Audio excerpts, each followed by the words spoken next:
Part 1. An Unexpected Confession. I'm 19, and I'm Anna, a college student who's always tried to steer clear of family drama, preferring to bury myself in psychology textbooks or hang out with friends. But everything changed that evening when my stepdad Victor, the man I'd considered a second father, revealed his true colors. Victor had been in our family for 10 years, tall, with graying hair and a loud laugh that filled the house. I'd never thought badly of him, but in recent months, something shifted. At dinner, he'd linger his gaze on me, his fingers would accidentally brush mine when passing the salt, and his jokes started feeling less innocent. "Anna, you've grown so beautiful," he'd say with a smile, but there was something sticky in his tone that sent shivers down my spine. That evening, Mom was out visiting a friend, leaving me alone with Victor. I was sitting on my bed, flipping through a textbook, when he knocked on my door. The door creaked as he stepped in, closing it behind him. His eyes glinted, and his voice was hoarse, almost unfamiliar. "Anna, you've become so mature," he said, sitting on the edge of my bed, far too close. "I've been wanting to tell you for a while. I like you. A lot." His words hit me like lightning. My breath caught, my cheeks burned with shame and horror. I felt a lump rise in my throat, my body frozen as if I couldn't move. He stared at me, waiting for a response, while I stammered, I need to use the bathroom," and slipped out of the room, nearly tripping in my rush. Locking myself in the bathroom, I leaned against the wall, my heart pounding so hard I was afraid he'd hear it.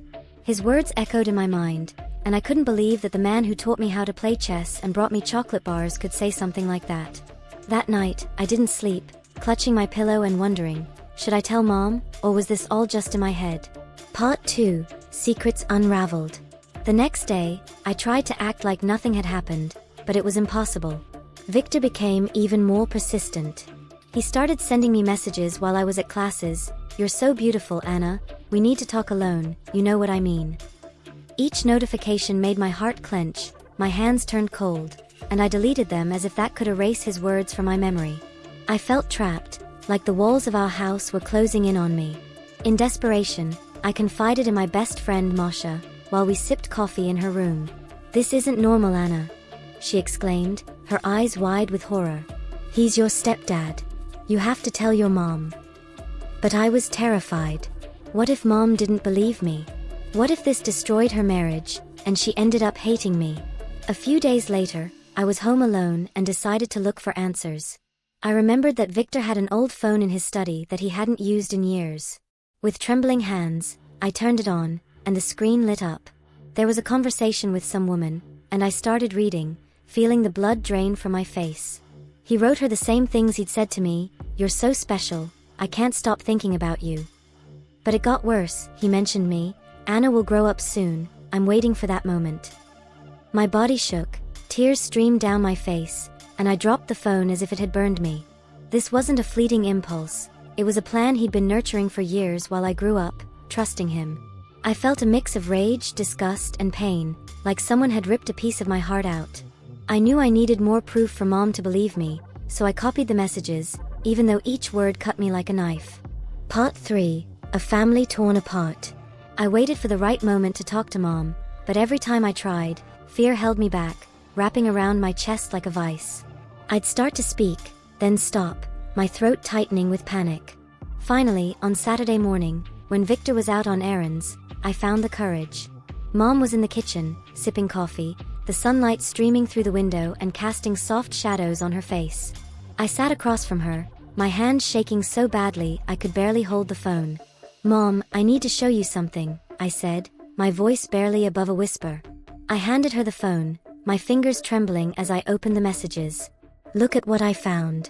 He wanted me," I choked out, tears rolling down my cheeks before I could stop them. My voice broke, and I buried my face in my hands, unable to meet her eyes. She was silent for what felt like an eternity, her face turning pale as she scrolled through the messages.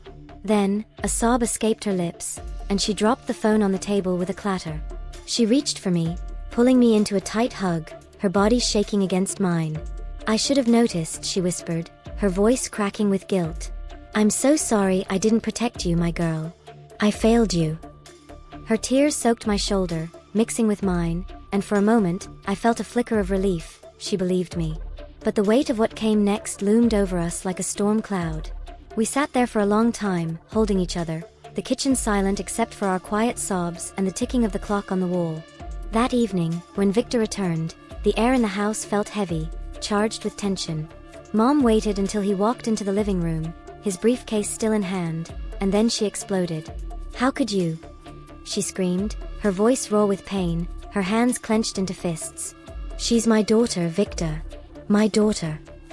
Her words echoed through the house, and I stood frozen in the doorway, my heart pounding. Victor's face turned red, his jaw tightening, and then he started shouting back, denying everything. "She's lying," he roared, pointing at me with a trembling finger. "That little liar is trying to ruin our marriage. She's jealous, that's all this is."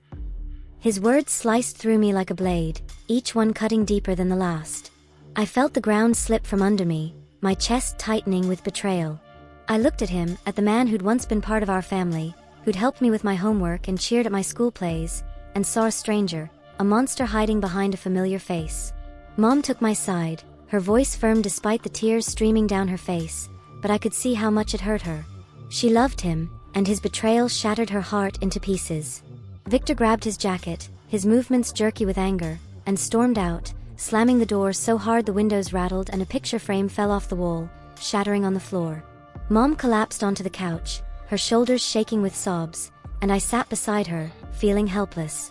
She withdrew into herself after that, spending hours in her room, staring into space, her eyes hollow with guilt and pain. I felt guilty too, even though I knew I'd done the right thing. Guilty for breaking her heart, for tearing our family apart. But the worst part came later that night when I got a message from Victor, "You'll regret opening your mouth." The words glowed on my screen, and a chill ran down my spine. I was terrified to go to sleep, scared he'd come back, so I locked my door and slept with a pair of scissors under my pillow, jumping at every creak of the house, my heart racing until dawn. Part 4. The Truth Prevails. Victor's threats grew more serious. He wrote, "You've ruined everything I had, I'll find a way to make you shut up."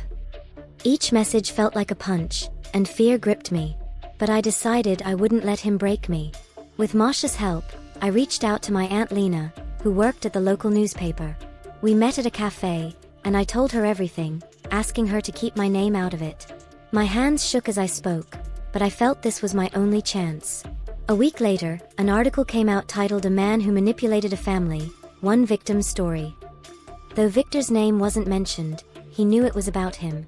He called me, his voice trembling with rage, "You've destroyed my life, Anna." But I wasn't afraid anymore. I felt a strength I didn't know I had. The article caused a stir. People in our town started talking, and soon, it turned out I wasn't the first. Other women, former colleagues of Victor's, neighbors, shared similar stories about his manipulations and inappropriate behavior. His reputation crumbled, and he vanished from town without a word. Mom started seeing a therapist, and we grew closer than ever. We spent hours talking, crying, laughing, and I watched her slowly come back to life. I learned to say no and set boundaries, though the scars from those months still ache. Sometimes I wake up from nightmares, hearing his voice, but now I know I can handle it. The last time I saw Victor, he looked broken, his eyes dull, but I felt no pity, just relief. I knew I'd done the right thing, and now our family could start over, step by step.